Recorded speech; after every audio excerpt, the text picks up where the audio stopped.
नमस्कार दोस्तों, हम चर्चा कर रहे थे चतुर्थ श्रेणी के बारे में। चतुर्थ श्रेणी के जो हम सिलेबस देखा था, उसके बाद हमने अंग्रेजी की क्लास महामैराथन के बारे में चर्चा की थी। महामैराथन के बाद आज काफी लोगों ने हमको पूछा था कि जो रणनीति है वो कैसे बनाए। तो आपको रणनीति के वीडियो नहीं देखने हैं। आपको अभी यदि आपके समय में जो अंतिम समय या एक महीने से भी कम समय बचा है आज से, तो ये एक महीना है, इसको आपको पूरा यूटिलाइज करना है। आपको वर्तमान के अंदर सारी सुख सुविधाएं त्याग देनी है। आपको अपना मोबाइल, सोशल मीडिया, सारी चीजें त्याग देनी है। वर्तमान के अंदर आपको जितनी भी सुख सुविधाएं हैं वो आपका नुकसान करवाती है। आप जितने सुख सुविधाओं में रहोगे, आप उतने ही आलसी यानी लेजी होते जाओगे, और वो जो आपके लिए है काफी नुकसानदायक होगा, और आपके जो राह है यानी आपको जो मिलने वाली सफलता है उसमें बाधा के रूप में कार्य करेगा।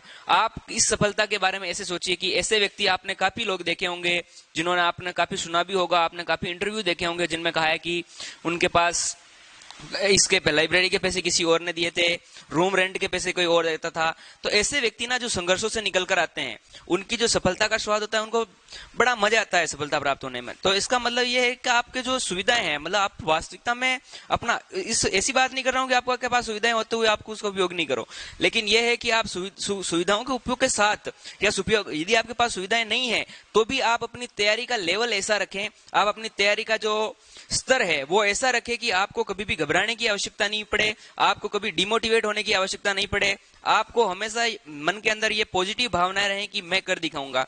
राजस्थान के अंदर ये चतुर्थ श्रेणी विद्यार्थियों जो है सबसे बड़ी वैकेंसी है, और जो 10वीं पास 12वीं पास विद्यार्थी हैं उनके लिए बेहतरीन मौका है अपने जीवन में सरकारी नौकरी के अंदर घुसने का या सरकारी नौकरी प्राप्त करने का। यदि आपको जीवन में सरकारी नौकरी का टाइटल चाहते हो तो आपके पास सबसे बढ़िया मौका जो है चतुर्थ श्रेणी का है। और अंतिम एक महीना जो आपके पास बचा है, तो इस बार आप ये एक महीना है, इसमें पूरा जोर लगा दीजिए। आप जितने जो टॉपिक्स हैं उनको एक बार पुनः रिवाइज कर लीजिए, आपका कोर्स हो गया है तो।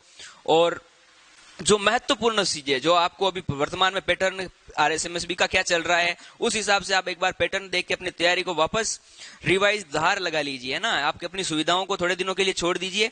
ऐसे भौतिक सुविधाओं के बारे में वैसे कहा भी गया है, अपने राजस्थानी के अंदर एक कहावत है कि गिर को करे रे कंथड़ा, हिरण कशोगी खाए, घास चरे और पूर्ण पके, घोड़ा सु अड़गो जाए। अर्थात हिम्मत कर हुकार भर, हिरण कौन सा घी खाता है, फिर भी घास चरने के बावजूद, आग चरने के बावजूद वह घोड़ों से भी आगे जाता है। तो आपको भी हिरण बनना है, सुख सुविधाओं का रोना नहीं रोना है, और अपनी मेहनत करनी है साथियों। और इसी के साथ धन्यवाद।